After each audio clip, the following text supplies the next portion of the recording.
Hello friend, आपका अपने channel e learning with Hina ma'am channel पर स्वागत है।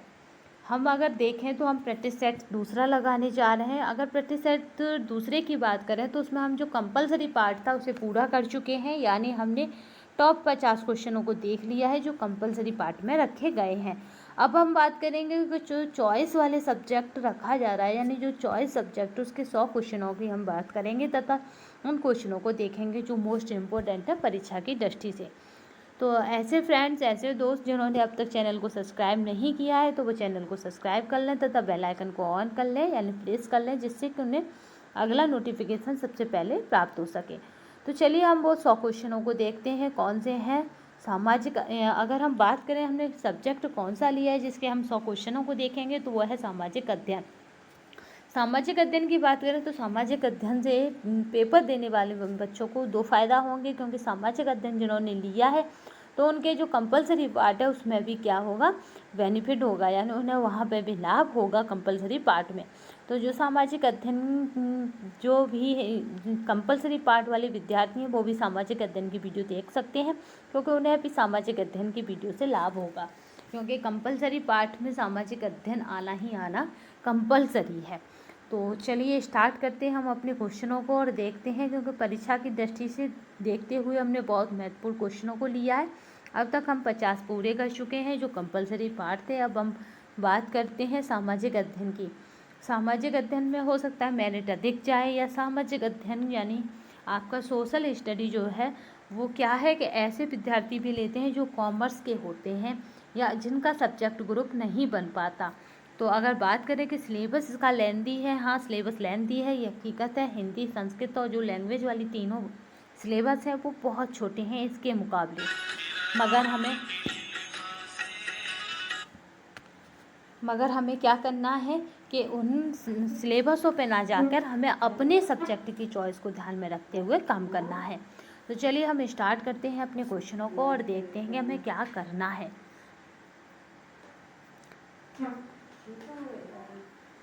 चलिए देखते हैं, पहला क्वेश्चन देखिए, मध्य प्रदेश में प्रागैतिहासिक शिला चित्र कहाँ पाए जाते हैं। बात करते हैं, पहला क्वेश्चन है इसमें सामाजिक अध्ययन में, तो वो है प्रागैतिहासिक शिला चित्र कहाँ पाए जाते हैं। कहाँ पर?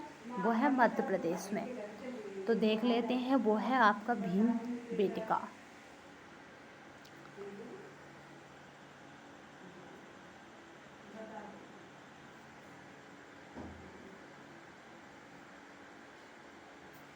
अगर दूसरे क्वेश्चन की बात करें तो देखिए, यहाँ पे एक दोस्त थे, एक मेरे फ्रेंड्स हैं, जिनका कमेंट्स आया था कि जब तक हम सारे ऑप्शन पढ़ ना लें आप जल्दी से आंसर ना दिया करें।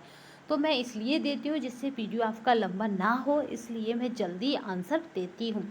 तो यहाँ पे आप सारे ऑप्शनों को पढ़ सकते हैं। मैं अब स्क्रीन पर इन्हें रोके रखा करूँगी तथा आपको आंसर थोड़ा रुक के बताया करूँगी। और एक और बात कहनी है कि आप कमेंट बॉक्स में अपना आंसर डाल सकते हैं, अगर आपको अपना चेक करना है कि मेरा स्कोर कितना हो रहा है या मैं 100 में से कितना सही कर पा रही हूँ या कर पा रहा हूँ, तो आप क्या करें, कमेंट बॉक्स में डालते जाएं। तो देखिए, निम्नलिखित आश्रमों को क्रम अनुसार रखिए। तो जो प्राचीन समय था वहाँ पे पहले आश्रमों की व्यवस्था की गई थी, जैसे वर्ण व्यवस्था आई थी वैसे ही आश्रम व्यवस्था आई थी। तो ये पूछने के कौन सा क्रम सही है, तो आपका ए बोल रहा है ब्रह्मचर्य, गृहस्थ और वानप्रस्थ और संन्यास। आपका बी बोल रहा है गृहस्थ, ब्रह्मचर्य, संन्यास और वानप्रस्थ।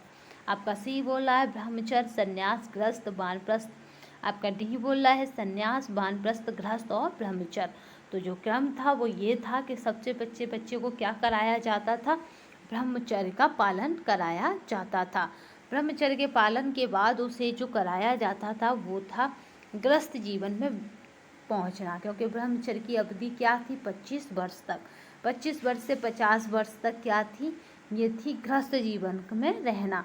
50 से आपका 75 क्या थी, जो आयु थी वो थी वनों में निवास करना, यानी वानप्रस्थ। और 75 से जब तक जीवित रहते थे तब तक बनते थे सन्यासी, यानी सन्यासियों की तरह जीवन यापन करना। तो जो आपका राइट आंसर है वो रहेगा ए। नेक्स्ट चलते हैं। अभिलिखित साक्ष्य प्रकट होता है कि नंद राजा के जो नंद था, घनानंद, जो नंद वंश का यानी मगध पे जो जिसका शासन था उसके बारे में है ये। नंद राजा के आदेश से एक नहर खोदी गई थी। तो जो नहर थी वो कौन सी खोदी गई थी उसको पूछा जा रहा है। यहाँ पे क्वेश्चन को थोड़ा घुमा दिया है क्योंकि आपको पता ही है कि कंपटीशन हार्ड है तो क्वेश्चन कोई भी इजी नहीं आएगा। तो वो पहला है अंग में, दूसरा है तुंग में, तीसरा है कलिंग में, चौथा है मगध में। तो जो नंद राजा था उसने जो नहर खोदी थी वो कलिंग में खोदी गई थी। नेक्स्ट क्वेश्चन को चलते हैं। माध्यमिका दर्शन का प्रणेता है। तो जो माध्यमिका दर्शन है उसकी अगर प्रणेता की यानी उसको देने वाले की बात की जाए तो इसमें आपका पहला पूछ रहा है भद्रबाहु, पार्श्वनाथ, शीलभद्र या नागा अर्जुन। तो हमारा जो राइट आंसर रहेगा वो रहेगा इसमें नागा अर्जुन है माध्यमिका दर्शन के का प्रणेता। निम्नलिखित में से किस पुस्तक में चंद्रगुप्त मौर्य को वृषल कहा गया है। तो जो चंद्रगुप्त मौर्य हैं उनको किस पुस्तक में वृषल कहा गया है ये पूछा गया। किसने कहा है ये नहीं पूछा। तो आप याद रखिएगा कि इसमें जो देखिए पहला है मुद्रा राक्षस, अर्थशास्त्र, इंडिका और महावंश। तो आपको याद रखना है कि अर्थशास्त्र किसकी है, चाणक्य की या कौटिल्य की। कोई भी नाम आ जाए आप याद रखिएगा, ठीक है। चाणक्य वही चुटिया वाले याद रखना, ठीक है। अगर मुद्रा राक्षस की बात की जाए तो मुद्रा राक्षस क्या है, एक पौराणिक कथाओं पर आधारित एक किताब है जिसमें क्या था कि चंद्रगुप्त मौर्य के बारे में वर्णित है। अगर बात करें कि इसमें वृषल किस पुस्तक में है तो वो आपका राइट आंसर हो जाएगा मुद्रा राक्षस में है। संगम ग्रंथ तो आपका है तोलकाप्पियम किस विषय पर आधारित है। तो जो संगम ग्रंथ है तोलकाप्पियम वो किस विषय पर आधारित है। तो आपका पहला ऑप्शन है खगोल विद्या, दूसरा ऑप्शन है व्याकरण, तीसरा ऑप्शन है संगीत, चौथा ऑप्शन है औषधि। तो अगर राइट आंसर की बात की जाए तो इसमें ये है व्याकरण पर आधारित था। चलिए, अभिलेख से ज्ञात होता है कि सिकंदर गुप्त ने हूणों को पराजित किया था। यानी ऐसा कौन सा अभिलेख था जिससे यह ज्ञात होता है कि जो सिकंदर था उसने क्या करा था, सिकंदर गुप्त ने हूणों को पराजित किया था। तो हम इसमें देखते हैं ऑप्शन कौन कौन से हैं। तो हमारे पास ऑप्शन है भीतर स्तंभलेख, इलाहाबाद स्तंभलेख, मंदसौरा स्तंभलेख, उदयगिरी स्तंभलेख। तो आई होप अब तो मेरी स्पीड सही समझ में आ रही होगी तथा मैं हर ऑप्शन को देख रही हूँ। तो आपको जो लगता है ऑप्शन वो सही है तो आप उसे कमेंट बॉक्स में बता सकते हैं। तो जो भीतरी अभिलेख है उसमें हमें स्कंद गुप्त ने हूणों को पराजित किया इसके बारे में जानकारी मिलती है इतिहास में। अंकोर वाट का विष्णु मंदिर कहाँ स्थित है। अगर बात करें अंकोर वाट का विष्णु मंदिर कहाँ स्थित है तो इसमें पहला ऑप्शन है भारतवर्ष में, दूसरा देखिए श्रीलंका में, तीसरा कंबोडिया में, चौथा आपका है जापान में। तो ये पूछ रहा है कहाँ स्थित है तो हमारा राइट आंसर है कंबोडिया में स्थित है। नेक्स्ट क्वेश्चन पे चलते हैं। अल बरूनी किसका समकालीन था। तो जो अल बरूनी है वो किसका समकालीन था ये पूछा जा रहा है। तो पहला ऑप्शन है महमूद गजनवी का, दूसरा मोहम्मद गौरी का, मीर कासिम का और बलबन का। तो इसमें जो राइट आंसर रहेगा वो हमारा रहेगा ए यानी महमूद गजनवी का। नेक्स्ट चलते हैं। किस सल्तनत शासक ने सीमा विस्तार की नीति नहीं अपनाई। यानी ऐसा कौन सा शासक था जिसने क्या करा, सीमा को नहीं बढ़ाया। तो सीमा विस्तार की जो नीति है वो किसने नहीं अपनाई ये पूछा जा रहा है। तो पहला इल्तुतमिश है, दूसरा बलबन है, तीसरा गयासुद्दीन तुगलक है और चौथा फिरोज शाह तुगलक है। तो आपको बता दें कि जो राइट आंसर था वो बलबन था क्योंकि उस समय इसको सीमा विस्तार पहले ही इतना मिला था कि वो सीमा विस्तार की सुरक्षा ही कर पाने में क्या रहे, बिजी रहे या व्यस्त रहे। नेक्स्ट क्वेश्चन पे चलते हैं।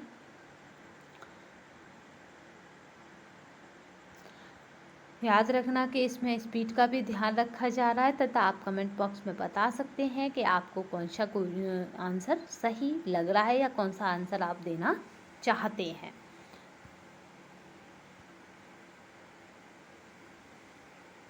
नेक्स्ट क्वेश्चन पे चलते हैं।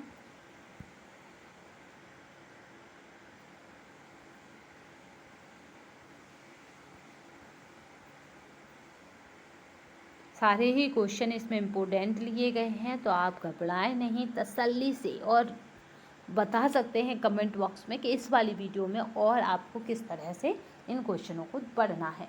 दिल्ली का जो सुल्तान भारत में नहरों के सबसे बड़े जाल का निर्माण करने के लिए प्रसिद्ध है वो था। देखना हर क्वेश्चन की लेवल क्या है एग्जाम की दृष्टि को देखते हुए रखी गई है। तो यानी इसमें पूछा जा रहा है दिल्ली का ऐसा सुल्तान, या सीधे कहिए ऐसा सुल्तान भारत का जिसने क्या करा हो, बड़े जालों का निर्माण करवाया हो नहरों के रूपों में। तो यानी पूरे में नहर जाल बिछवाया हो, ऐसा सुल्तान पूछा जा रहा है।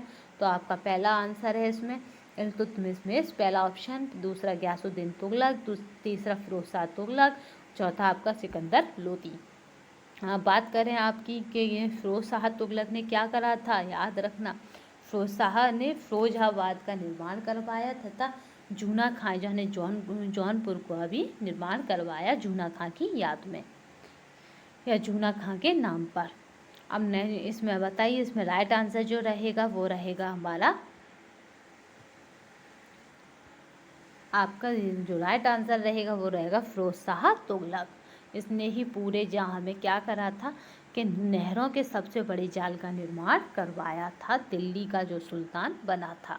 नेक्स्ट क्वेश्चन चलते हैं, जौनपुर राज्य का अंतिम शासक कौन था। तो जो जौनपुर राज्य था उसका अंतिम शासक पूछा जा रहा है मोहम्मद शाह, हुसैन शाह, मुबारक शाह या इब्राहिम शाह। तो अंतिम शासन की बात की जाए तो कौन हो सकता है, कमेंट बॉक्स में बताइए। तो अंतिम शासक है आपका हुसैन शाह। नेक्स्ट चलते हैं, प्रमुख हिंदू केवल जिसने अकबर के दीन इलाही को स्वीकार किया था, यानी ऐसा व्यक्ति जो हिंदू था और उसने अकबर के दीन इलाही धर्म को स्वीकार किया था, वो कौन था। तो हमारा पहला ऑप्शन है राजा मानसिंह, दूसरा है राजा भगवान दास, तीसरा है टोडरमल, चौथा है बीरबल। तो इसमें राइट आंसर कौन सा रहेगा हमें कमेंट बॉक्स में आप बता सकते हैं। तो इसमें जो राइट आंसर रहेगा उसकी अगर हम बात की जाए तो वो रहेगा हमारा राजा, आपका यहाँ पे राजा बीरबल। किस सिख गुरु की मृत्यु के लिए औरंगजेब जिम्मेदार है, यानी ऐसा सिख गुरु, 10 सिख गुरु हुए और गुरु प्रथा वहीं आके ख़त्म करवा दी गई। तो ऐसा सिख गुरु जिसकी मृत्यु के लिए औरंगजेब जिम्मेदार हैं, तो ये कौन से सिख गुरु हैं। तो गुरु गोविंद सिंह, तेज बहादुर, रामदास, गुरु अंगद देव।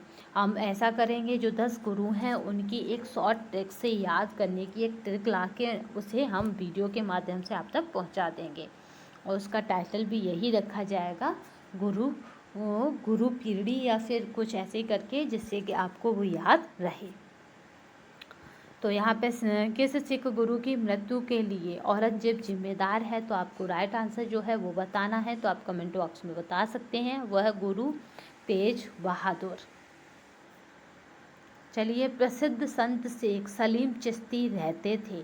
आपको पता ही है कि जो सलीम चिश्ती की दरगाह है वो कहाँ है, फतेहपुर सीकरी है। मैं पहले वाले मॉडल पेपर में आपको करा चुकी हूँ। मैंने उसमें ये भी बताया था कि जो सलीम चिश्ती हैं उन्हीं के आशीर्वाद से अकबर को सलीम पैदा हुआ था, जो बाद में क्या हुआ था कि राजगद्दी पर बैठा, और उसका क्या नाम रखा गया था वो आप कमेंट बॉक्स में बता सकते हैं मुझे। मैं अभी नाम नहीं बताऊंगी, आप उसे कमेंट बॉक्स में मुझे बताएंगे कि सलीम का आगे चलकर या बादशाह बनकर क्या नाम पड़ा, क्योंकि सलीम तो उसका इसलिए रखा गया था, वो शेख सलीम चिश्ती की दरगाह पर मन्नत के बाद पैदा हुए थे। तो अब बात करते हैं, दिल्ली में है, अजमेर में है, फतेहपुर सीकरी में है, लाहौर में है। तो शेख सलीम चिश्ती की दरगाह कहाँ है, फतेहपुर सीकरी में है। उस शासक का नाम बताइए जिसने वास्को डी गामा का कालीकट पर स्वागत किया। जो मोस्ट इम्पोर्टेंट टॉपिक है परीक्षा की दृष्टि से, तो याद रखना ये क्या है, वेरी वेरी इम्पोर्टेंट है। तो कौन था, तो याद रखना। इसमें राइट आंसर क्या होगा ये देख लेते हैं। पहला है अल्मिल्डा, दूसरा है कोरिया, तीसरा है अल्बुकर्क और चौथा है जमोरिन। तो इसमें जो राइट आंसर रहेगा वो रहेगा आपका जमोरिन। निम्न में से किसने रैयतवाड़ी व्यवस्था प्रारंभ की। तो जो रैयतवाड़ी व्यवस्था है वो आपको हिस्ट्री में देखने को मिलती है। तो ये कौन थे, तो ये हमारा शासन जब अंग्रेज़ों का था, तो जब क्या था कि यहाँ पर व्यवस्थाएं होती रहती थी। तो कौन सी रैयतवाड़ी व्यवस्था प्रारंभ की थी, तो ये मोस्ट इम्पोर्टेंट रहती है। तो आपका इसमें जो ऑप्शन है, पहला ऑप्शन है कॉर्नवालिस, दूसरा है मुनरो, तीसरा है हेस्टिंग्स, तो चौथा है डलहौजी। तो जो राइट आंसर रहेगा वो हमारा रहेगा बी, थॉमस मुनरो। निम्नलिखित में से 1857 के किस नेता के सिर पर 50,000 का इनाम रखा गया था? तो ऐसा कौन सा नेता था जिसको 1857 की क्रांति में क्या था, उसके नाम पर इनाम रखा गया था? तो इसमें जो ऑप्शन हमारे पास वो है नाना साहेब, तात्या टोपे, कुंवर सिंह और फैजाबाद का मौलवी। तो इसमें हमें राइट आंसर बताना है, तो आप कमेंट बॉक्स में मुझे बता सकते हैं।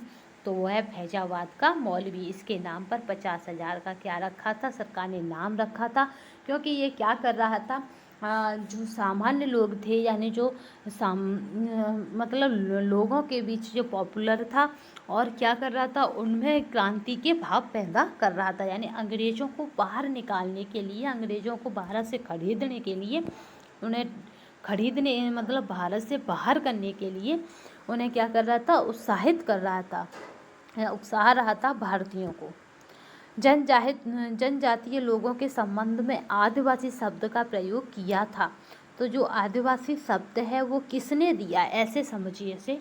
तो वो आदिवासी शब्द है वो किसने दिया? पहला ऑप्शन है महात्मा गांधी ने, दूसरा है टक्कर बापा ने, तीसरा आपका ज्योतिबा फुले ने, आपको पता है इन्होंने भी काम किया, चौथा आपका संविधान निर्माता PR अम्बेडकर ने। तो किसने आदिवासी शब्द दिया है, ये पूछा जा रहा है। तो आपका जो राइट आंसर है वो है आपका ठक्कर बापा। याद रखना, ये मोस्ट इम्पोर्टेंट है, क्योंकि अधिकतर लोग क्या लगाएंगे, फर्स्ट ऑप्शन इसमें क्या रखा गया है, गांधी, और यहाँ पे ही लोग फंस जाएंगे, क्योंकि आदिवासी शब्द गांधी का नहीं है, गांधी का तो हरिजन है। याद रखना, गांधी ने क्या दिया था, हरिजन, यानी हरि के जन है ये, गांधी के अकॉर्डिंग।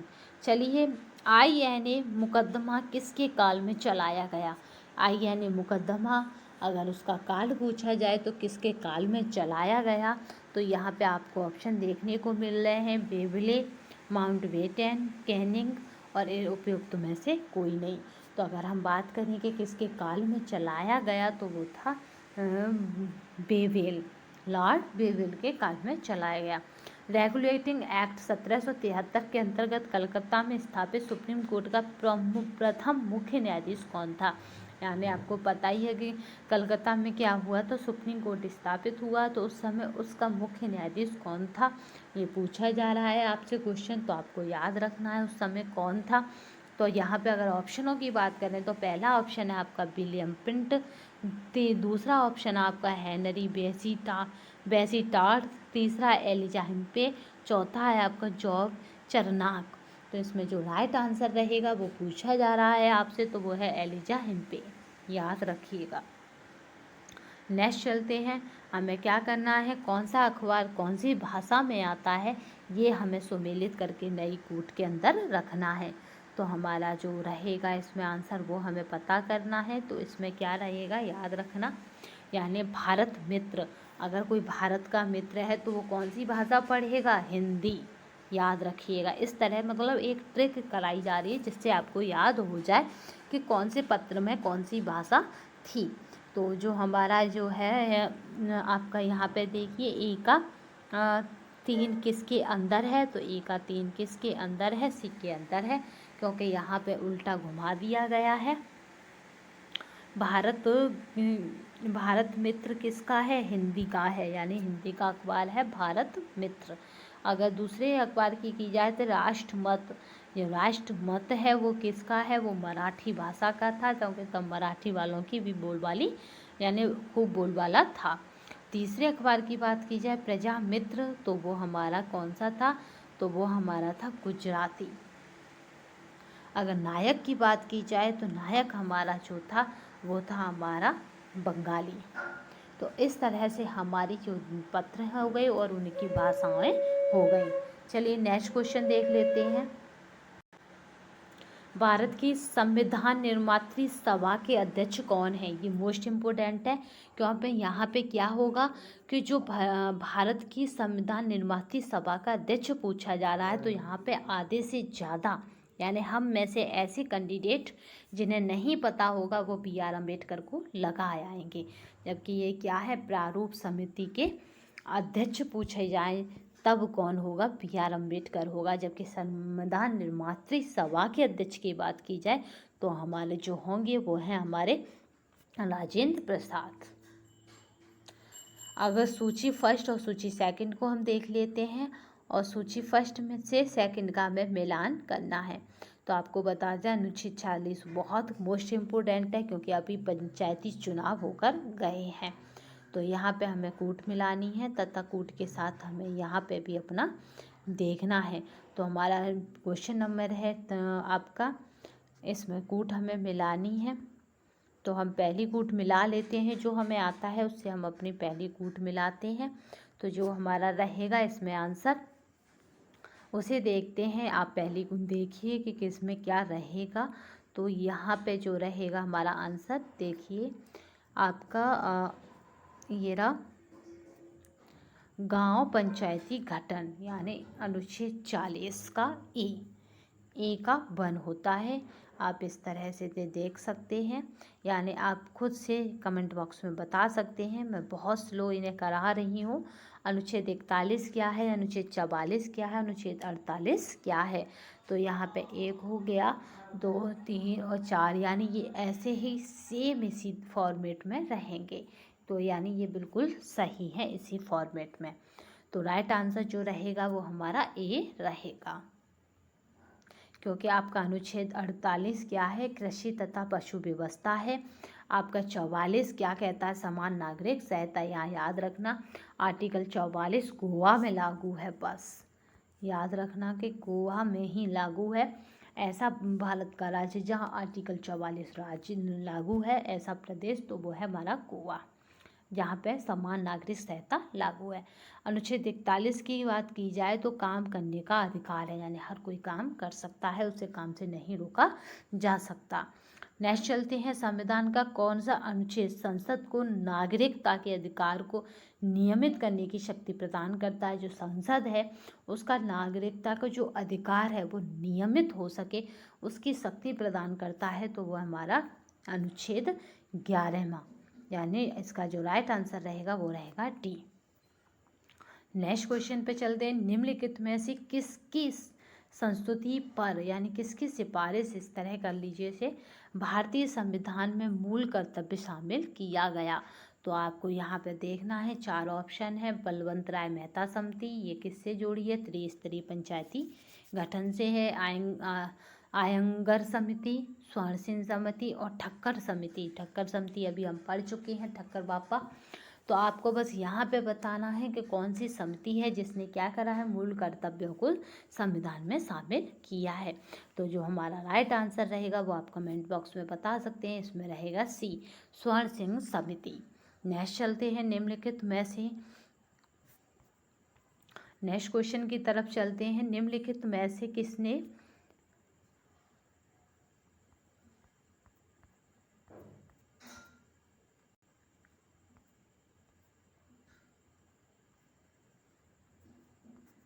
इसी तरह आपको सारे क्वेश्चन कराए जा रहे हैं जो परीक्षा की दृष्टि से बहुत बहुत ही महत्वपूर्ण है। तो चलिए और देख लेते हैं हम।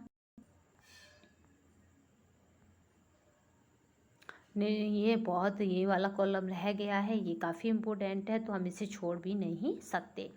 तो देख लेते हैं इसमें क्या है, पंजाब में अहमदिया आंदोलन किसने प्रारंभ किया। तो पंजाब है उसमें जो अहमदिया आंदोलन है वो किसने स्टार्ट किया। तो इसमें जो आपके ऑप्शन दिए गए हैं वो है सैयद अहमद ने, आपका खुदा बख्श ने, आपका बदरुद्दीन तैयब जी ने और मिर्ज़ा गुलाम अहमद ने। तो जो यहाँ पर राइट आंसर रहेगा 70 का वो रहेगा हमारा डी। नेक्स्ट क्वेश्चन चलते हैं, निम्नलिखित में से किन्हें बम्बई त्रिमूर्ति के नाम से जाना जाता है। ये बहुत इम्पोर्टेंट है क्योंकि बम्बई त्रिमूर्ति के नाम से जाना जाता है, ये पूछा जा रहा है। तो पहले ऑप्शन में है तिलक, गोखले और नरोजी। जो दूसरे ऑप्शन में है मेहता, तिलक और तैयब जी। तीसरे ऑप्शन में है मेहता, तेलंग और तैयब जी। चौथे ऑप्शन में है नरोजी, तेलंग और देशमुख। तो यहाँ पे आपसे ये पूछा जा रहा है कि इसमें से कौन सा राइट आंसर है। त्रिमूर्ति यानी तीन देवता, तो उन्हें किसको माना जाता है, तो वो हमारे थे राइट आंसर थ्री, यानी मेहता, तेलंग और तैयब जी। यानी ऐसे भी याद रखो आपका T2 और M1, यानी तेलंग, तैयब और मेहता, यानी T2 M1, यानी टा वाले दो हैं और एम का एक है। चलिए, मद्रास में स्वदेशी आंदोलन का नेतृत्व किया था। जो मद्रास से स्वदेशी आंदोलन का नेतृत्व किसने किया था, ये आपको बताना है। तो हम 72 का चलते हैं। इसमें जो ऑप्शनों की बात करें तो श्रीनिवास शास्त्री है, राजगोपालचारी है, आपका चिंतावरम पिल्ली है और चिंतामणि है। तो यहाँ पे पूछा जा रहा है कि किसने स्टार्ट किया था, तो वो आपके हैं पिल्ले जी। नेक्स्ट क्वेश्चन चलते हैं। आपका राइट आंसर जो रहेगा वो रहेगा सी। मद्रास में स्वदेशी आंदोलन का नेतृत्व किसने किया था, तो इसका भी जो राइट आंसर रहेगा वो ही रहेगा आपका सी, क्योंकि रिपीटेड हो गया है क्वेश्चन। नेक्स्ट चलते हैं। 1906 में मुस्लिम लीग की स्थापना किसने की थी, तो अगर बात की जाए 1906 में मुस्लिम लीग की स्थापना हुई थी तो कहाँ हुई थी, ये आपको बताना है। पहला ऑप्शन है लाहौर में, दूसरा दिल्ली में, तीसरा कलकत्ता में, चौथा है ढाका में।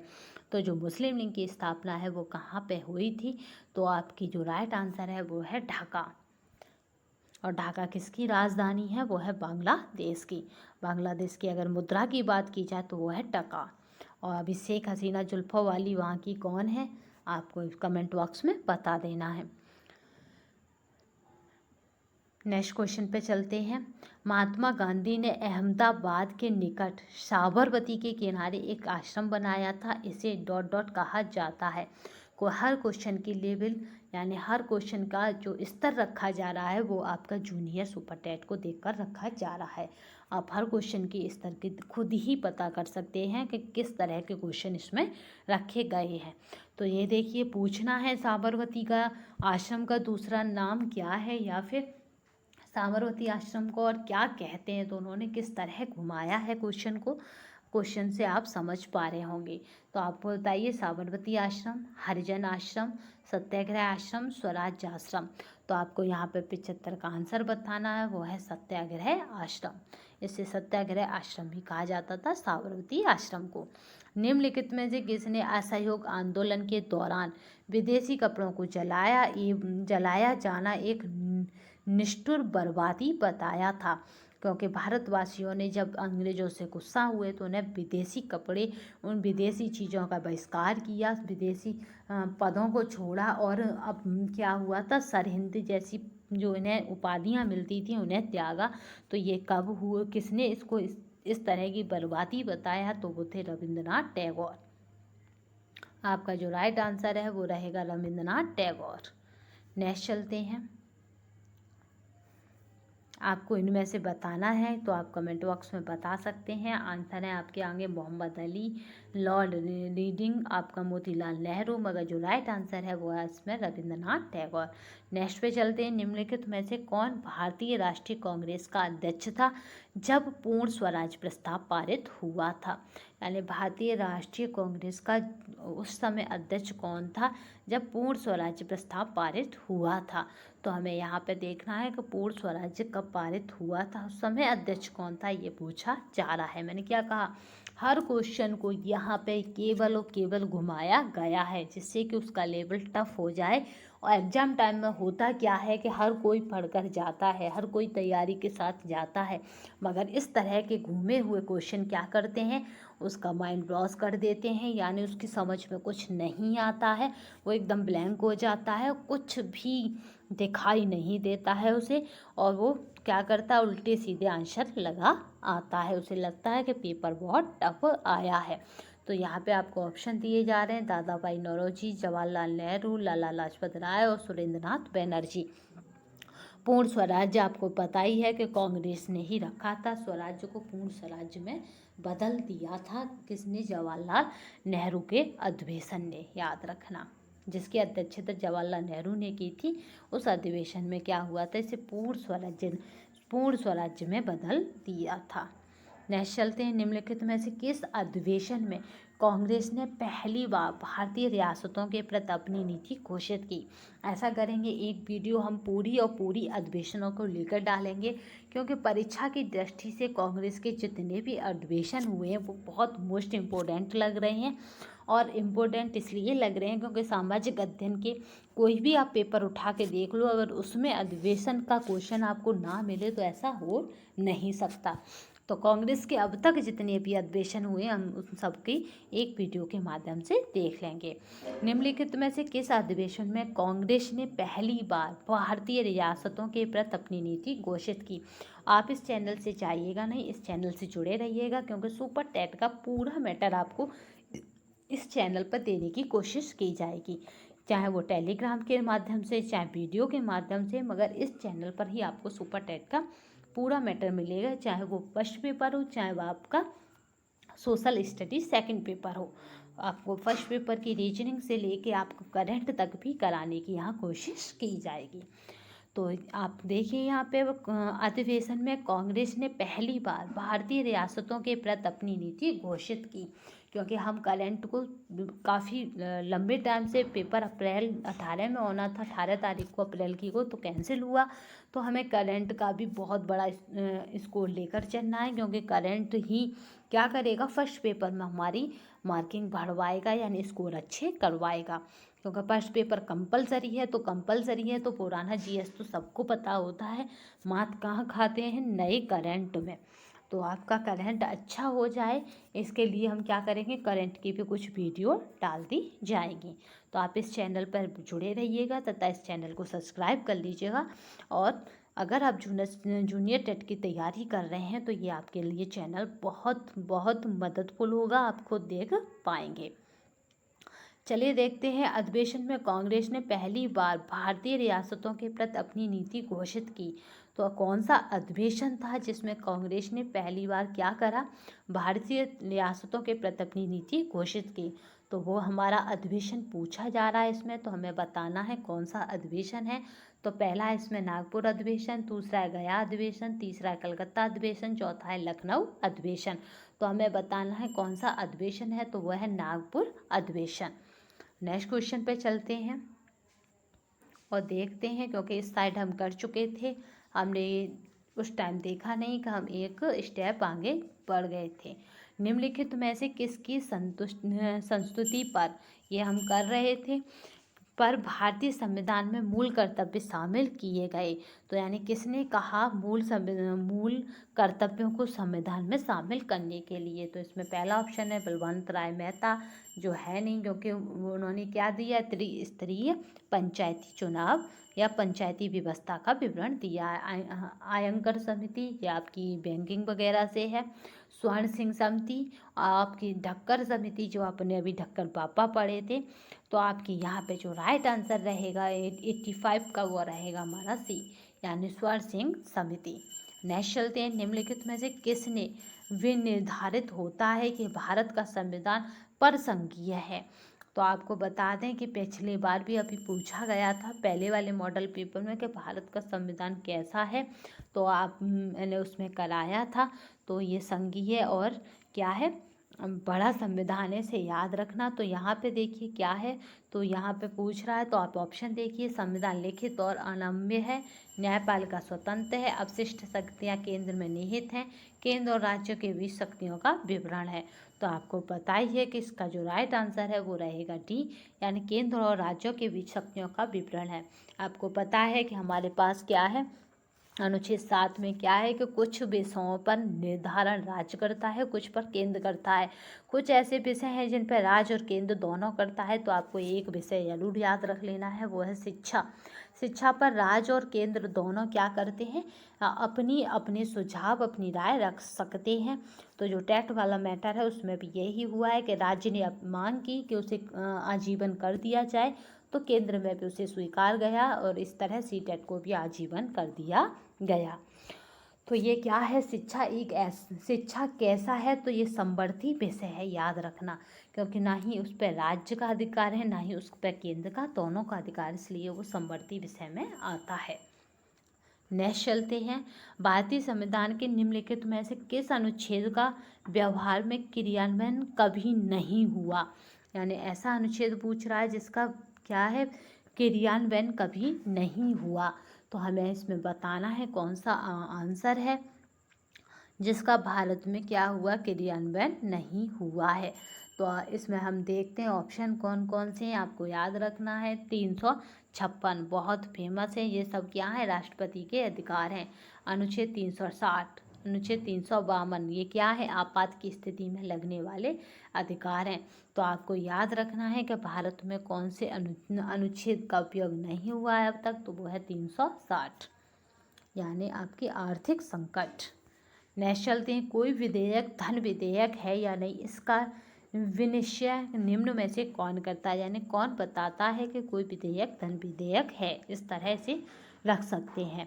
तो आपको क्या करना है, पहला हमारा वित्त मंत्री, दूसरा हमारा राज्यसभा सभापति, तीसरा हमारा भारत का राष्ट्रपति और चौथा हमारा है लोकसभा का अध्यक्ष।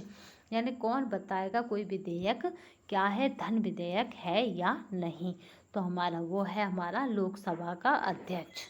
ये बताता है कि कोई भी विधेयक धन विधेयक है या नहीं।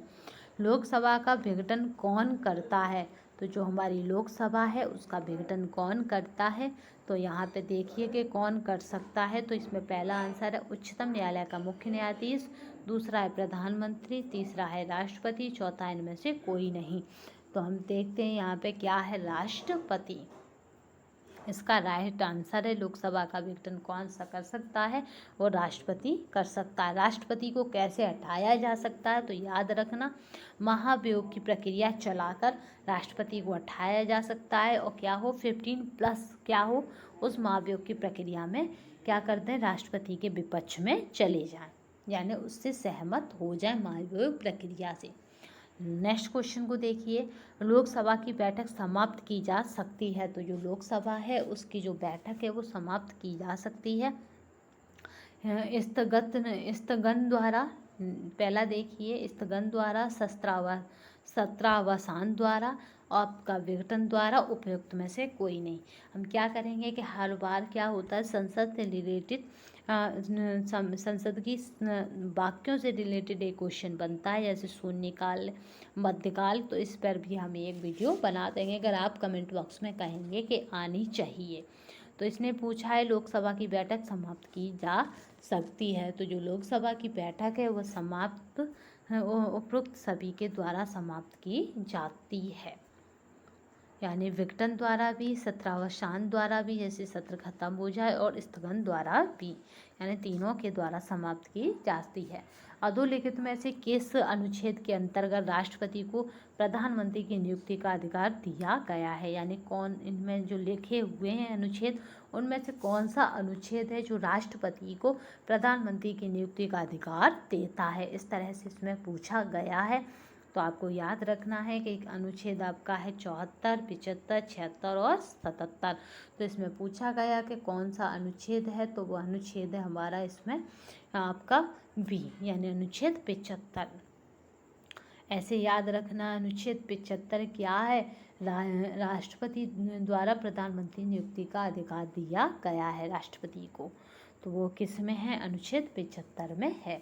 नेक्स्ट क्वेश्चन चलते हैं, निम्नलिखित में से किस भारतीय संविधान के किस एक संशोधन से 1960 के दशक में राज्यों का पुनर्गठन किया गया है, तो यानी 1950 के दशक में क्या था, राज्यों का पुनर्गठन किया गया है, ऐसा कौन सा संशोधन है, ये पूछा जा रहा है। तो हमें याद रखना है कि 1950 में कौन सा ऐसा संशोधन था जिसमें राज्यों का पुनर्गठन हुआ था। तो नेक्स्ट क्वेश्चन पे देखते हैं, वो हमारा पहला ऑप्शन है, दूसरा, चौथा, 7वां और ये 8वां। तो इसमें बात कर रहा है कि कौन सा ऑप्शन है, तो वो हमारा है राइट आंसर सी, यानी 7वां संशोधन। अब नेक्स्ट क्वेश्चन चलती है, भारत सरकार में सबसे ऊंचे पद का आपका सिविलियन अधिकार कौन सा है। तो आपका सबसे ऊंचे पद का बताना है, तो सिविल इंजीनियर जिस तरह से होते हैं ऐसे सिविलियन अधिकारी पूछा जा रहा है। तो आपको बताना है सिविलियन अधिकारी कौन है, तो गृह सचिव, रक्षा सचिव, मंत्रिमंडल सचिव एवं दिल्ली का उपराज्यपाल। तो इसमें जो आंसर रहेगा वो रहेगा आपका मंत्रिमंडल सचिव। नेक्स्ट चलते हैं,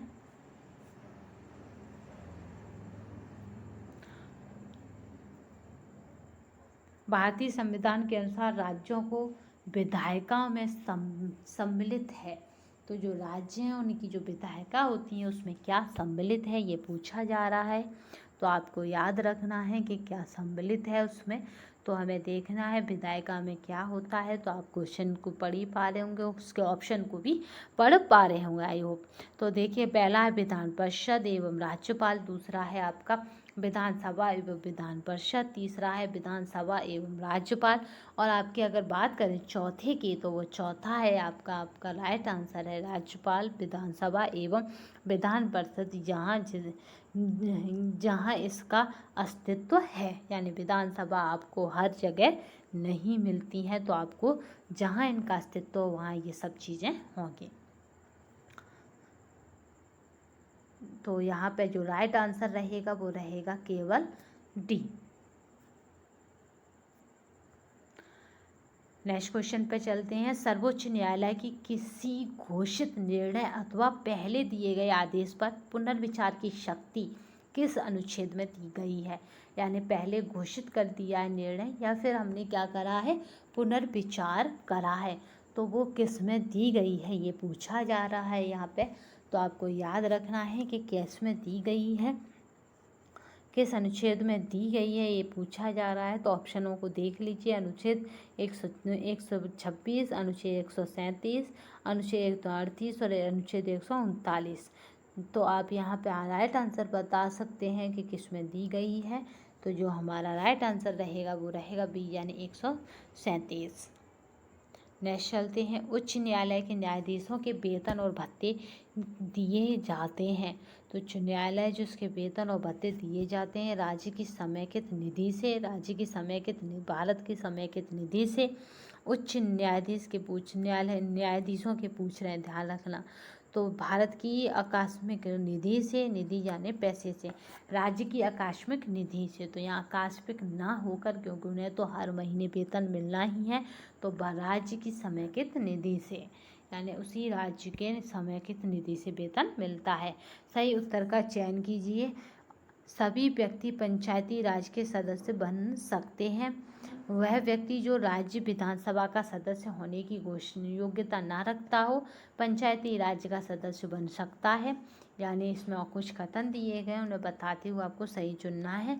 25 वर्ष की आयु वाले व्यक्ति ही पंचायती राज्य की सदस्यता लिए हारे हैं। वे सभी लोग जो 21 वर्ष की आयु पूरी कर चुके हैं तथा राज्य विधानसभा के सदस्य चुने जाने की योग्यता रखते हैं, पंचायती राज की सदस्यता के लिए हारे या योग्य हैं।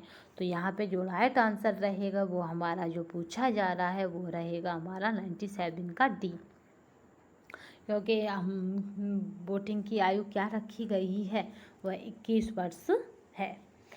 21 से 18 वर्ष कर दी गई है। वे सभी लोग जो 21 वर्ष की आयु पूर्ण कर चुके हैं तथा राज्य विधानसभा के सदस्य चुने जाने की जो योग्यता रखते हैं, याद रखना, पंचायती राज की सदस्यता के लिए अयोग्य हैं।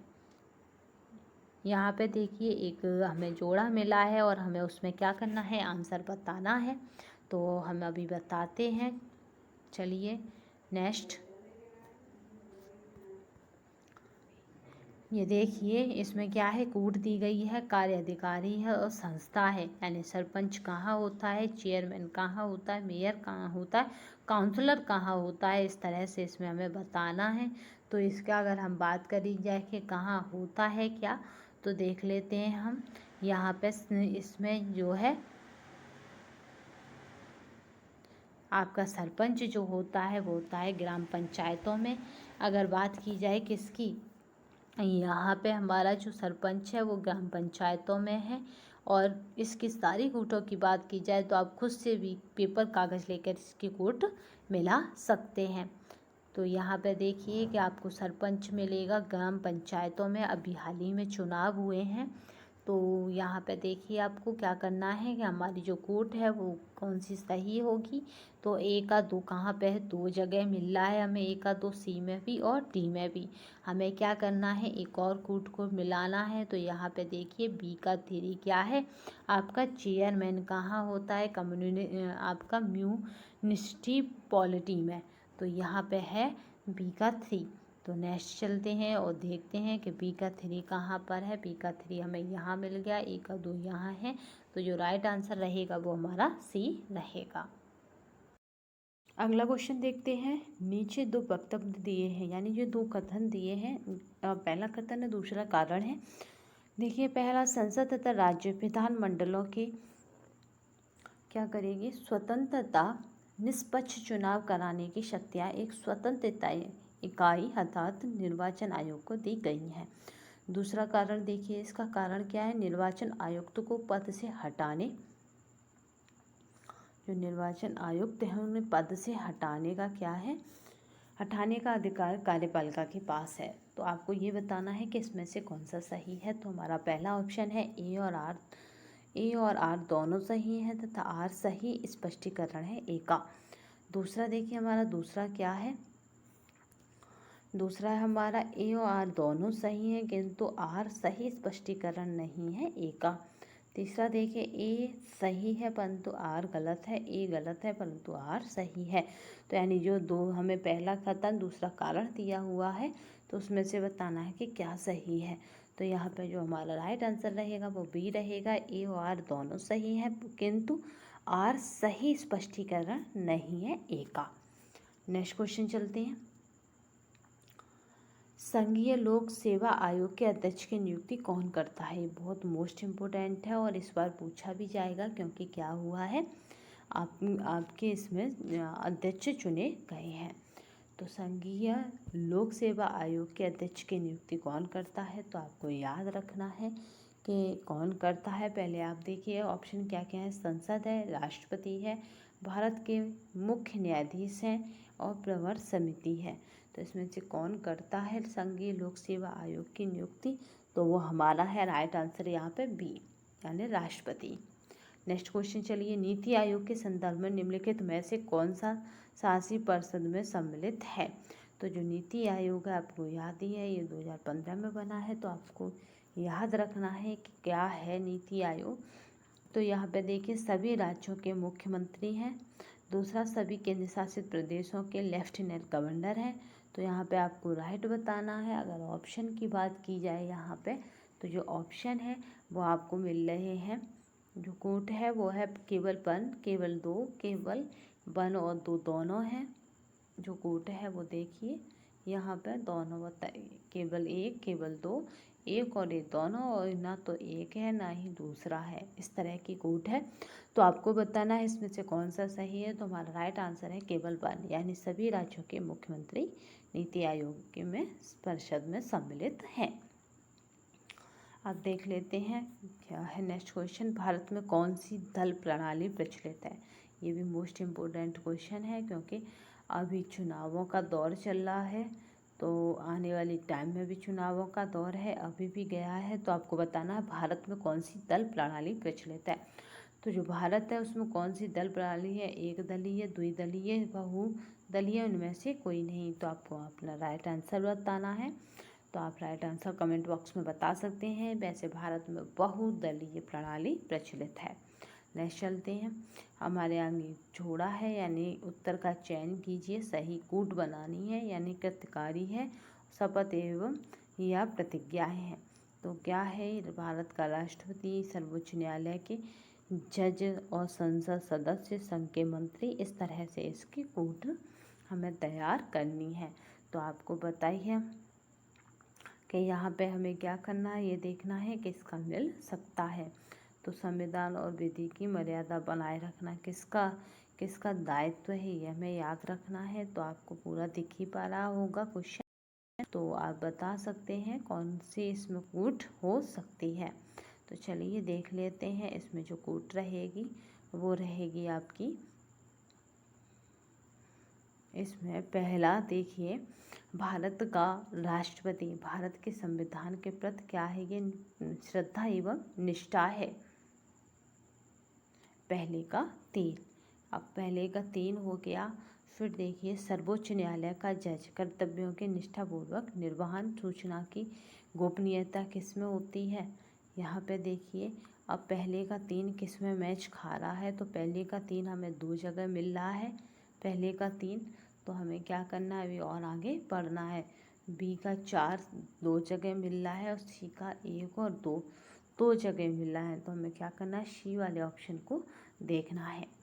तो जो सी वाला ऑप्शन है वो क्या है कि सी का 2 और 1, यानी सी कर्तव्यों के निष्ठापूर्वक निर्वहन संसद के सदस्य का काम होता है। तो यहाँ पे क्या है कि संसद के जो सदस्य होते हैं वो कर्तव्य का निष्ठापूर्वक निर्वहन करते ही करते हैं। तो जो सी का 2 है वो राइट है, यानी सी का 2। तो हमारा जो राइट आंसर रहेगा वो रहेगा ये। तो अब जो कूट बनेगी वो हमारी बनेगी ये। यहाँ पे देखिए, पहले का 3रा और दूसरे का 4था और 3 4 2 1, ठीक है। इस तरह से हमारी कूट बनेगी। संघ के मंत्री क्या करते हैं, सूचना की गोपनीयता बनाए रखते हैं जब ये आतंकवादी हमारे यहाँ पे शरण नहीं ले पाते। नेक्स्ट क्वेश्चनों पे चलते हैं और देखते हैं। क्वेश्चन काफ़ी अच्छे हैं, आप खुद से कमेंट करके बता सकते हैं। अब बहुत मतलब आराम से करा जा रहा है, क्योंकि प्रैक्टिस सेट है। तो ब्लैक होल की जानकारी सर्वप्रथम दी थी, जो ब्लैक होल है उसकी जानकारी किसने दी थी ये पूछा जा रहा है। तो आपका है ऑप्शन है हरमान बांडी, मेघनाथ साहा, एस चंद्रशेखर और जी.बी. आपका नागलिकर। तो यहाँ पे हमारा जो राइट आंसर है वो आपको कमेंट बॉक्स में बताना है। तो वो है एस चंद्रशेखर ने ब्लैक होल की सबसे पहले जानकारी दी थी। अब नेक्स्ट पे चलते हैं। पृथ्वी की जुड़वा बहन कहे जाने वाले ग्रह का नाम बताइए। तो जो पृथ्वी की जुड़वा बहन कहा जाता है उस ग्रह का क्या नाम है, हमें ये बताना है। तो उस ग्रह का नाम क्या है, आप ऑप्शन देख ही पा रहे हैं, बुध, शुक्र, मंगल या प्लेटो, यानी इनमें से कौन सा आंसर है ये आपको बताना है। तो पृथ्वी की जुड़वा बहन यानी जिसमें पृथ्वी जैसी सेम बातें हैं तो वो है हमारा शुक्र, जिसे भूर का तारा भी कहते हैं, पृथ्वी की जुड़वा बहन भी कहते हैं, क्योंकि आकृति में सेम पृथ्वी के समान है। ग्रीनविच से दोपहर 12 बजे एक तारा भेजा गया, संप्रेषित करने में 12 मिनट का समय लगा। वह क्या हुआ, इन्ना 6 बजे साय को पहुंचा। नगर का देशांतर होगा, तो यानी किसी नगर का उसमें देशांतर पूछा जा रहा है। तो यहाँ पे देखिए आंसर, तो ऑप्शन है वो देखिए, वह है 97 आपका सेंटीग्रेड W, फिर 97 पश्चिम है, 97 आपका वेस्ट है, फिर यहाँ पे 97 फिर पश्चिम है, तो यहाँ पे 99 यानी 87 ईस्ट है, और यहाँ पे 87 फिर ईस्ट है। तो यहाँ पे हमें राइट आंसर को बताना है। तो आपके आगे क्वेश्चन है ये, तो आप देख सकते हैं, राइट आंसर को कमेंट बॉक्स में बता सकते हैं। तो यहाँ पे आंसर को देखिए क्या हो सकता है। तो हमारा जो राइट आंसर रहेगा वो रहेगा बी, यानी 87 आपका ई से 87 ई, मतलब 87 ई है जो राइट आंसर है आपका। भारत तथा पाकिस्तान के मध्य सीमा रेखा का उदाहरण है। भारत और पाकिस्तान के मध्य कौन सी सीमा रेखा क्या है, उदाहरण में है। तो आपको बताना है अध्यारोपित सीमा, पूर्ववर्ती सीमा, अवशिष्ट सीमा, परवर्ती सीमा। तो जो भारत और पाकिस्तान है उसके मध्य की सीमा की बात की जाए तो उसके मध्य जो सीमा होगी वो होगी हमारी अध्यारोपित सीमा। नेक्स्ट चलते हैं, ब्लैक पर्वत अवस्थित है, यानी कहाँ पर है आपका ब्लैक पर्वत, तो आपको बताना है कनाडा में, नॉर्वे में, स्विट्जरलैंड में, यूएसए में। तो आपका जो ब्लैक पर्वत है वो हमारा है यूएसए में। नीचे चलते हैं, कोले आपका है यहाँ पे फिर कोड दी है, बांध दिए हैं, तो बांध कौन सा किस नदी पर है ये आपको बताना है। तो यहाँ पे हम देख ही पा रहे हैं कि हमारे पास क्या है, ये नदियों का वो है, और हमें क्या करना है, बांध के बारे में बताना है। तो आपका है कोलोरेंडो, ये किस नदी पर है आपको ये बताना है। तो कोलोरेंडो क्या है, हूबर पर है। आपका है दामोदर, दामोदर क्या है, पंचेत हिल है। आपका है नील, नील की अगर बात करें तो ये है आपका आसवान, और नील के बाद है जाम्बेजी, तो जाम्बेजी है आपका आपका कैरिबा। तो इस तरह से आपकी कोट बनती है, और कोट क्या करते हैं, जो राइट आंसर बनता है वो बनता है आपका 4 3 2 1 1 2। इस तरह से आपकी कोट बनती है। तो इसमें जो राइट आंसर है वो रहेगा हमारा डी। नेक्स्ट चलते हैं, हिंद महासागर और लाल सागर को कौन सी जल संधि जोड़ती है। तो आपको याद रखना है इसको, कौन सी जल संधि जोड़ती है हिंद महासागर और लाल सागर को। तो यहाँ पे ये पूछा जा रहा है, तो आप यहाँ पे देखिए कौन कौन सी संधियों के नाम हैं। हॉर्मुज है, बाब उल मंदेव है, बास्पोरस है, मलक्का है। तो यहाँ पे हमें कौन सी संधि जोड़ती है, तो वह है बाब उल मंदेव। नेक्स्ट चलते हैं, अधिकांश मौसम की घटनाएं संबंधित हैं। तो वो कौन से हैं, मध्य मंडल से, समताप मंडल से, क्षुम मंडल से, आयन मंडल से जो अधिकांश मौसम की घटनाएं होती हैं। तो वो किस मौसम की घटनाएं यानी कहाँ घटित होती हैं, तो वह हमारा क्षुम मंडल राइट आंसर जो रहेगा। नेक्स्ट चलते हैं, निम्नलिखित देशों में से किस में पम्पास घास का मैदान पाया जाता है या स्थित है। ये बहुत मोस्ट इम्पोर्टेंट है। आपका ऑप्शन है अर्जेंटीना, ब्राज़ील, चिली और इक्वाडोर में। तो आपको याद रखना है कि कहाँ पाया जाता है वो, अर्जेंटीना में पम्पास घास का मैदान। नेक्स्ट चलते हैं, पेट्रोलियम के संबंध में कौन सी निम्नलिखित सही हैं, यानी पेट्रोल के बारे में हमें क्या करना है, सही कथनों पर पहुंचना है। तो पहला देखते हैं, जो पहला कथन है उसमें वो कह रहा है, ये देख लेते हैं, इसमें है 1 2 सही है। इस तरह से हम देखते हैं, अगर हमारे पास टाइम नहीं होता तो मध्य पूर्वी में संसार के पेट्रोल के लगभग 60% भंडार पाए जाते हैं। आसाम में टेक्सास के समतुल्य पेट्रोलियम भंडार प्रमाणित हैं। संयुक्त राज्य अमेरिका पेट्रोलियम का प्रमुख उत्पादक एवं प्रमुख आयातक दोनों ही है। तो यहाँ पे आपको देखना है कि सारे ही ऑप्शन सही हैं। तो हमारा जो राइट आंसर रहेगा वो रहेगा डी, यानी सभी सही हैं। अब नेक्स्ट देखिए, भारतीय मानक समय की आयु याम्योत्तर नहीं गुजरती, यानी भारतीय जो मानक समय सीमा की वो है वो किस राज्य से नहीं गुजरती है, आपको ये बताना है। तो आपको देखिए यहाँ पे पहला ऑप्शन है आपका आंध्र प्रदेश, दूसरा छत्तीसगढ़, तीसरा महाराष्ट्र, चौथा उत्तर प्रदेश। तो आपको ये बताना है कि कहाँ से नहीं गुजरती है भारत की क्या मानक समय रेखा। तो आपको जो आंसर रहेगा वो रहेगा यहाँ पे सी, महाराष्ट्र से। नर्मदा घाटी किन पर्वत श्रृंखलाओं के बीच स्थित है। तो जो नर्मदा घाटी है वो किन पर्वत श्रृंखलाओं के बीच स्थित है, तो याद रखना है ऑप्शन क्या क्या, भंडेर और मेकाल है, सतपुड़ा और अरावली है, सतपुड़ा और विंध्याचल है, विंध्याचल और अरावली है। तो आपको यहाँ पे बताना है राइट आंसर क्या होगा, तो वो है सतपुड़ा और विंध्याचल। वह राज्य जिनसे होकर कावेरी नदी प्रभावित होती है, तो वो कौन सा राज्य होगा जहाँ से कावेरी नदी क्या हो प्रभावित होती है।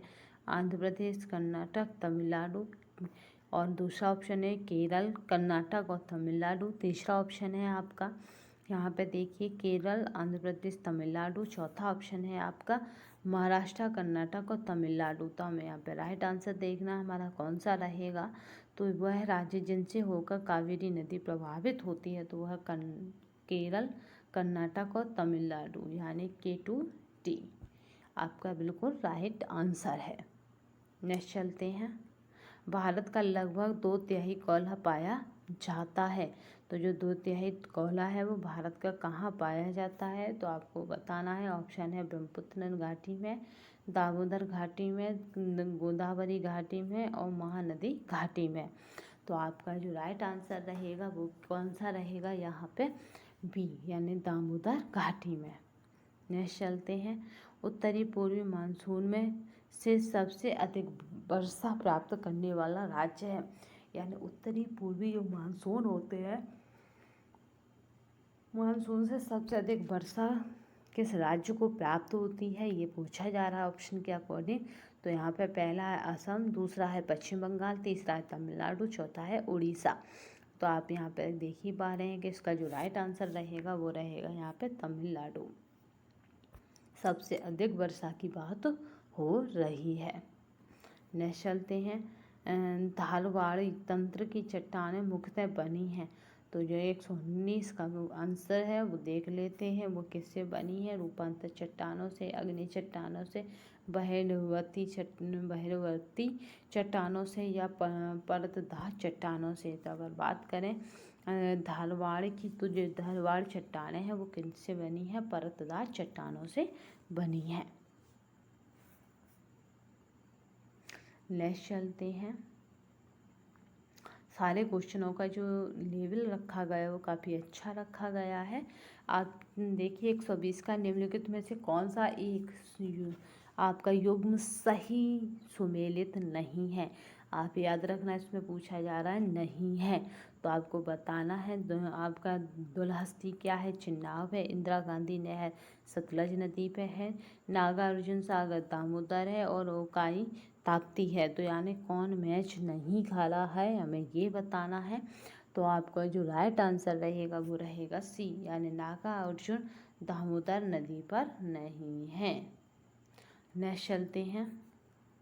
भारत में जिला खनिज प्रतिष्ठान आपका डिस्ट्रिक्ट मिनरल फाउंडेशन के उद्देश्य क्या क्या है, हमें ये बताना है। तो हमारा पहला रहेगा खनिज उत्पन्न जिलों में खनिज खोज संबंधी क्रियाकलापों को प्रोत्साहित करना। दूसरा जो रहेगा वह खनिज कार्यों से प्रभावित लोगों के हितों की रक्षा करना। तीसरा रहेगा राज्य सरकारों को खनिज खोज के लिए लाइसेंस निर्गत कराने के लिए अधिकृत करना। तो यानी हमने तीनों ही क्या पढ़ लिए, तीनों ही इसके ऑप्शन पढ़ लिए हैं। तो हमारा यहाँ पे पूछा जा रहा है कि राइट आंसर क्या रहेगा 121 का। तो यहाँ पे केवल और केवल रहेगा बी, यानी केवल और केवल 2, यानी खनिज कार्यों से प्रभावित लोगों के हितों की रक्षा करना।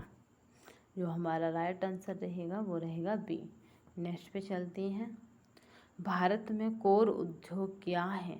तो अगर भारत की बात की जाए और कोर उद्योग की बात की जाए तो यहाँ पे हमारा देखिए कोर उद्योग में ऑप्शन देखिए विद्युत, कोयला, पेट्रोल पदार्थ और इनमें से कोई नहीं, यानी इनमें से सभी कोर उद्योग क्या है, ये तीनों ही बताए जा रहे हैं। तो यहाँ पे हमारा जो राइट आंसर रहेगा वो रहेगा डी, यानी कोर उद्योग में तीनों ही आते हैं, विद्युत, कोयला, पेट्रोलियम पदार्थ।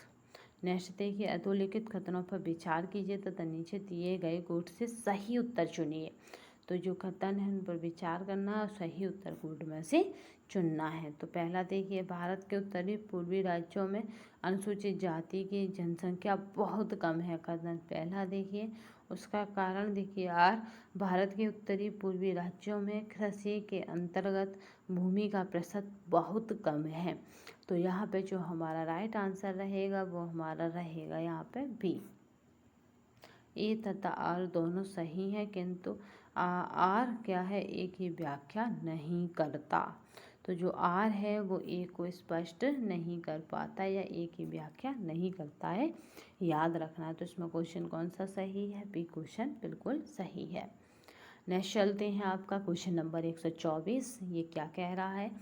राजीव गांधी पर्यावरण पुरस्कार दिया जाता है श्रेष्ठतर योगदान के लिए वनरोपण तथा पृथ्वी भूमि के संरक्षण में, स्वच्छ औद्योगिक विकास में, वन्य जीव संरक्षण में, पर्यावरण। नेक्स्ट क्वेश्चन देखिए, ऑप्शन देखिए इसका, पर्यावरण व हिंदी पुस्तक में। तो यहाँ पे 124 का जो रहेगा वो रहेगा बी, यानी स्वच्छ औद्योगिक एवं विकास में। नेक्स्ट चलते हैं, प्रदूषण के कुछ विश्वसनीय सूचक हैं। तो जो प्रदूषण है उसके कुछ विश्वसनीय सूचक की बात की जाए तो वो है लाइकेन तथा मॉस। ये बताते हैं कि प्रदूषण है कि नहीं, क्योंकि प्रदूषण को कौन बताता है, वो है लाइकेन तथा मॉस। ये दो हैं जो प्रदूषण को बताते हैं। अगर लाइकेन के निर्माण की बात की जाए तो ये कवक और शैवाल के सहयोग से बनता है लाइकेन।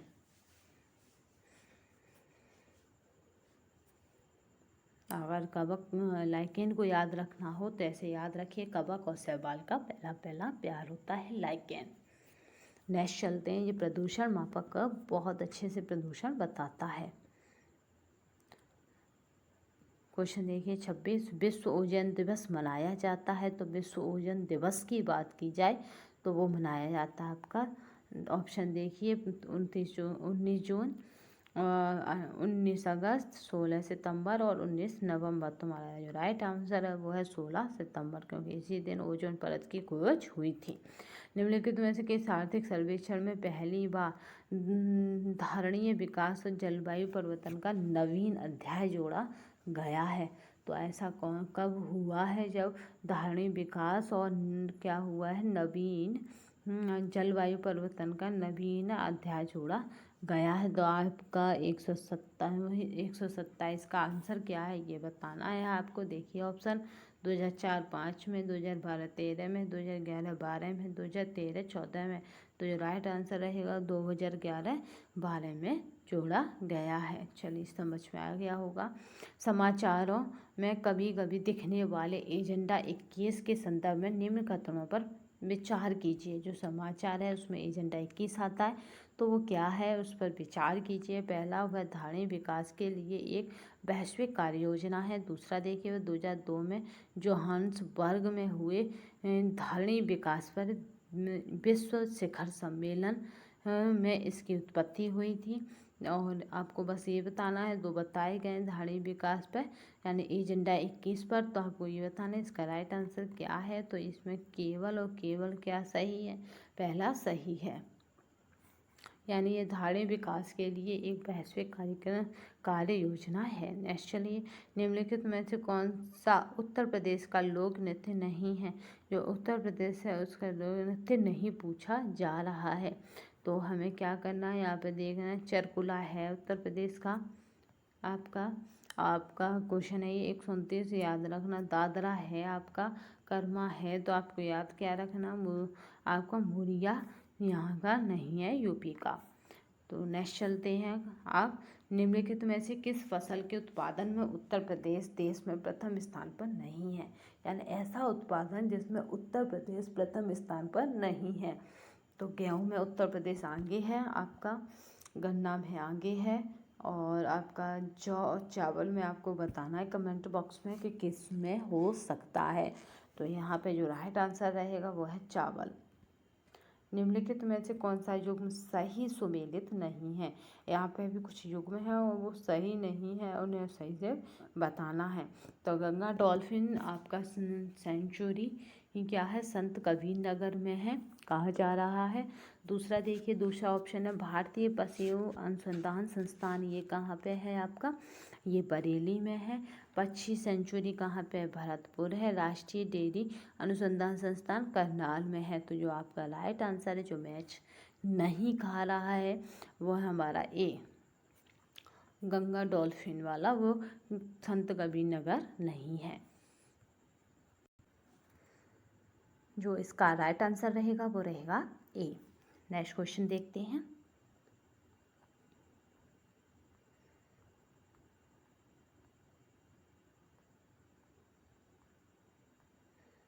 नेक्स्ट देखिए, यहाँ पे हमें फिर मिलान करना है, यानी आपका 132 का देखिए। तो यहाँ पे क्या बता रहा है, वो परंपरागत कला या शिल्प बता रहा है। संबंधित स्थान यानी मिट्टी के बर्तन, काष्ठ यानी लकड़ी पे जो कारनामा होता है, काष्ठकारी, काष्ठ पदुका यानी खड़ाऊ, और जरी कहाँ के हैं, इस तरह से इन्हें मिलाना है। तो आपको बताना है कि इसका क्या आंसर हो सकता है। तो यहाँ पे इसके सारे ऑप्शन दिए गए हैं, तो आपको बताना है कि क्या सही है। तो यहाँ देखिए, मिट्टी के बर्तन आपके ये कहाँ पे हैं, खुर्जा इसके लिए फेमस है, मिट्टी के बर्तन के लिए। अगर बात करें दूसरा काष्ठ नक्काशी, तो आपका ये फेमस है आपका सहारनपुर में। और आपका देखिए काष्ठ पादुका यानी खड़ाऊ, तो ये है हमारा पीलीभीत। और जरी की बात करें तो ये है बरेली, जरी यानी बरेली, इसमें भी रा है और यहाँ पे भी रा है, याद रखिएगा। तो जो हमारी जो कूट बनती है वो बनती है, इसकी जो कूट बनेगी वो बनेगी यहाँ पे डी, याद रखना। 2 4 3 1। नेक्स्ट चलते हैं, उत्तर प्रदेश के निम्न जनपदों को उनमें पाए जाने वाले खनिज से सुमेलित कीजिए तथा सही उत्तर का चयन कीजिए। यानी कौन से जनपद में कौन सा खनिज पाया जाता है, ये आपको बताना है। तो यहाँ पे जो हमारा राइट आंसर रहेगा, हमें उस पर पहुँचना है। तो आप मिलान कीजिए अपनी कापी और कापी में पेन, मतलब आप अपनी नोटबुक में उतार कर इनके मिलान कीजिए। मैं आप स्क्रीन पर रोके हुए हूँ, तो आपको यहाँ पे बताना है। तो आपका चलिए मिलान करते हैं। सोनभद्र में क्या है, चूना पत्थर है, और ललितपुर में तांबा है, और प्रयागराज में सिलिका वार है। तो यानी आपकी जो कूट बनती है वो 2 3 1 बनती है। तो 2 3 1 किस में है, 2 3 और 1 जो है वो हमारी किस में है, हमें ये पता करना है। तो वो हमारी है सी में। तो जो सी वाला है वो राइट आंसर होगा 133 का। चलिए नेक्स्ट क्वेश्चन पर, निम्नलिखित खतनों में से कहाँ आपका सावंखारी देवी मेले का आयोजन होता है। तो आपको मेले भी याद करने हैं आपको। ये है शाकंभरी देवी, तो यहाँ पे वाराणसी, विंध्याचल, मेरठ तथा सहारनपुर। तो आपको बता दें कि ये कहाँ पे होता है, कमेंट बॉक्स में आप बताइए। तो आपका ये होता है आपका सहारनपुर में। नेक्स्ट चलते हैं, उत्तर प्रदेश में नॉलेज पार्क की स्थापना कहाँ की गई है, लखनऊ, प्रयागराज, वाराणसी, ग्रेटर नोएडा में। तो आपको राइट आंसर बताना है, तो वो है हमारा ग्रेटर नोएडा। नेक्स्ट चलते हैं, बीबी गिरी राष्ट्रीय श्रम संस्थान स्थित है। तो जो बीबी गिरी राष्ट्रीय नोएडा में है, नई दिल्ली में है, गाजियाबाद में या गुरुग्राम में है। तो बीबी गिरी आपका राष्ट्रीय संस्थान कहाँ स्थित है, तो वो है नोएडा में। जो 136 का है उसका राइट आंसर है ए। नेक्स्ट चलते हैं, वर्ष 1957 के विद्रोह में कानपुर का नेता कौन है। तो तात्या टोपे, कुंवर जगदीश सिंह, नाना साहेब और वाजिद अली शाह। तो आपको यहाँ पे राइट आंसर बताना है कि कौन था। तो वो थे कानपुर का जो नेतृत्व किया था वो था हमारा नाना साहेब ने, याद रखना। नेक्स्ट क्वेश्चन देखते हैं, जनगणना 2011 के अनुसार उत्तर प्रदेश राज्य की कुल जनसंख्या में आपका ग्राम जनसंख्या का प्रतिशत है, यानी ग्रामों की संख्या पूछी जा रही है। तो आपको बताने 68.8%, 77.7%, 78.8% और 73.3%। तो आपको कितनी है ये पूछा जा रहा है। तो इसमें राइट आंसर रहेगा वो भी रहेगा 77.7%। नीति आयोग में नीति का तात्पर्य है, जो नीति आयोग है उसमें नीति का तात्पर्य है national institute of transforming India, national institute of transforming India, फिर है नेशनल आपका institute for the transforming India. ये हमने कंटेंट को देख नहीं पाया है, तो इसके कारण हमारा ये क्या हुआ है, मतलब क्लियर नहीं हुआ। मगर जो PDF आपको टेलीग्राम चैनल पे मिलेगी उसमें एकदम क्लियर डाला जाएगा दूसरा मॉडल पेपर, तो ध्यान रखिएगा। तो यहाँ पे पूछा जा रहा है कि क्या है, तो वो है आपका right answer national institute for transforming India. ये देखिए, मुद्रा एवं वित्तीय मामलों में सरकार का वित्तीय कर्ता एवं सलाहकार कौन होता है? तो यहाँ पे हमें राइट आंसर को बताना है। नाबार्ड होता है, एसबीआई होता है, आरबीआई होता है, उपयुक्त में से कोई नहीं होता है। तो वित्तीय जो सलाहकार होता है वो आरबीआई होता है, reserve bank of India. Professor PC आपका महालनोबिस का नाम जुड़ा है, तो इन्होंने क्या काम किया है, यानी ये किससे जाना जाता है? तो आपको याद रखना, प्रथम योजना से, द्वितीय योजना से, तृतीय योजना से या चतुर्थ योजना से। तो इन्हें जाना जाता है, आपको याद रखना है, द्वितीय योजना से। नेक्स्ट चलिए, भारत में सनराइज उद्योग से क्या तात्पर्य है? तो जो भारत है उसमें सनराइज उद्योग से क्या तात्पर्य है, ये पूछा जा रहा है। तो आपको याद रखना, ऑप्शन देखिए, इलेक्ट्रॉनिक उद्योग, भारी उद्योग, कृषि निर्यात उद्योग, वस्त्र एवं परिधान उद्योग। किनको सनराइज उद्योग कहा जाता है? तो वह है इलेक्ट्रॉनिक उद्योग। बहुआयामी बहुआयामी आपकी निर्धनता सूचकांक में सम्मिलित होता है, तो इसमें कौन सम्मिलित होता है आपको ये बताना है। स्वास्थ्य, शिक्षा, जीवन स्तर। तो आपका जो राइट आंसर रहेगा वो हमारा रहेगा तीनों, क्योंकि इसमें क्या है, सूचकांक में जब बनता है तो स्वास्थ्य, शिक्षा और जीवन स्तर भी आता है बहुआयामी आपका निर्धनता में। तो हमारा जो राइट आंसर रहेगा वो रहेगा इसमें डी। नेक्स्ट पे चलते हैं। आपको यहाँ पे फिर जोड़े मिल गए हैं और आपको सही जोड़े का चुनाव करना है और बताना भी है कि कौन सा जोड़ा सही है। इसमें देखिए, सर्व शिक्षा अभियान, आपका साक्षर Bharat mission, operation black board और आपका है ये है राष्ट्रीय साक्षरता मिशन। तो कौन कब आया ये आपको बताना है। तो यहाँ पे देखिए कि ऑपरेशन ब्लैक बोर्ड क्या था, प्राथमिक शिक्षा से जोड़ा था। अगर बात की जाए ऑपरेशन ब्लैक बोर्ड की, तो यहाँ पे हमें सही कूट का पता करना है और सही कूट को बताना है। तो यहाँ पे हमें क्या करना है, कूट को देख लेना है, जिससे ये क्या होगा, इजी हो जाएगा बताना। तो आपको यहाँ पे दो चीज़ें पहचाननी होंगी, एक तो ब्लैक बोर्ड और दूसरा आपका सर्व शिक्षा अभियान। और आपका ये और क्या पहचानना है, तो यहाँ पे देखिए हमें दो तीन चीज़ें पहचाननी हैं। सर्व शिक्षा अभियान कब आया था? 2001 में आया था। और भारत साक्षर भारत मिशन की बात करें तो 2009 में आया था जिसने। और अगर ब्लैक होल की बात करें तो ये आया था हमारा ऑपरेशन ब्लैक बोर्ड आपका, क्योंकि ये 1986 की जो पॉलिसी थी उसके बाद आया था।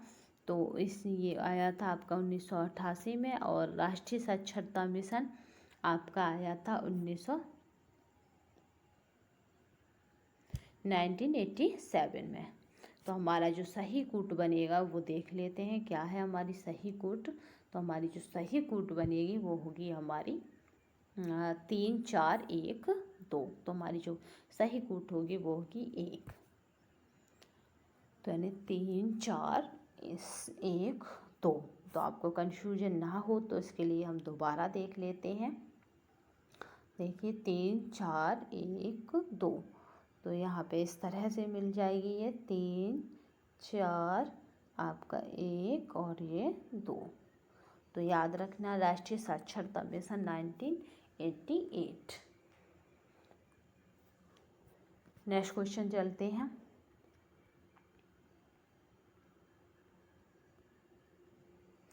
भारत में वर्तमान में निम्नलिखित में से कौन सा मुख्य दृष्टि से भारतीय आयतन का सर्वाधिक महत्वपूर्ण मद है?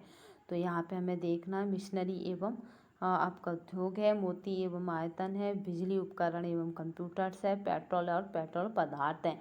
तो यहाँ पे पूछा जा रहा सर्वाधिक उपयुक्त कौन सा है? तो आपको याद रखना, भारत में आयात होता है, निर्यात नहीं, यानी आता है भारत में, तो वह है पेट्रोल पदार्थ। तभी तो कहा जाता है पेट्रोल को सेव करो। 2011 की जनगणना के अनुसार निम्नलिखित राज्यों में से किसकी ग्रामीण जनसंख्या सर्वाधिक है? तो जो 2011 है उसकी जनगणना के अनुसार किसकी सर्वाधिक है ग्रामीण जनसंख्या? तो मध्य प्रदेश, महाराष्ट्र, पंजाब और उत्तर प्रदेश। सर्वाधिक की बात आए तो ज़्यादातर है क्या, हर समय क्या है, उत्तर प्रदेश में सर्वाधिक रहती है, 100% याद रखना। अधिक की बात पूछी जाए तो, चाहे वो जो लिंगानुपात मतलब चाहे किसी की भी संख्या हो, क्योंकि उत्तर प्रदेश की पॉपुलेशन अधिक है सभी राज्यों से। चलिए देख लेते हैं। जनगणना 11 के आपके अंतरिम आंकड़ों के अनुसार भारत की जनसंख्या में स्त्रियों का प्रतिशत कितना है। तो स्त्रियों का जो प्रतिशत है हमें वो बताना है। पूरी ओवरऑल जनसंख्या के बारे में पूछ रहा है, यानी भारत की में। तो यहाँ पे देखिए 49.80 है, यहाँ पे 48.46 है, यहाँ पे 47.98 है, यहाँ पे 47.24 है। तो हमें कौन सी बतानी है कि भारत में कौन सी है। तो यहाँ पे है 48.46, ये है भारत में 2011 की जनगणना के अनुसार। विश्व बैंक का मुख्य उद्देश्य क्या है। तो जो विश्व बैंक है उसका मुख्य उद्देश्य क्या है, यहाँ पे ऑप्शन देखिए। विनिमय दर की स्थिरता को बनाए रखना, मौद्रिक सहयोग को बढ़ावा देना, पुनर्निर्माण हेतु ऋण देना, उपयुक्त में से कोई नहीं। तो विश्व बैंक का जो आपका उद्देश्य है उसे देखिए, वो है आपका सी, पुनर्निर्माण हेतु ऋण देना है, क्योंकि ये ऋण प्रदान करती है।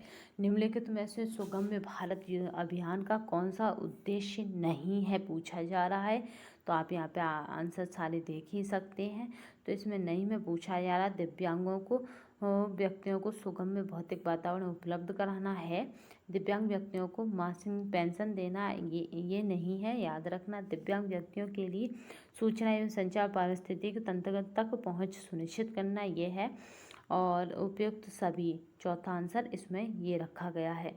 तो आपको बता दें कि उपयुक्त सभी इसमें है नहीं है, केवल ये फंसाने के लिए दिया गया। दिव्यांगों को मासिक पेंशन नहीं दी जाती अभी। जन स्वास्थ्य के क्षेत्र में आपका कोस्टारिका उपागम किसे कहा गया है। तो जन स्वास्थ्य के केंद्र में जो कोस्टारिका उपागम है वो किसे कहा गया। पहला देखिए, सुरक्षा बजट पर स्वस्थ बजट से ज़्यादा खर्च करना, सैन्य बल न रहना ताकि उन स्वास्थ्य पर ज़्यादा खर्च किया जा सके, सेना के जवानों के स्वास्थ्य पर खर्च करना, स्वास्थ्य और सुरक्षा एक समान खर्च करना।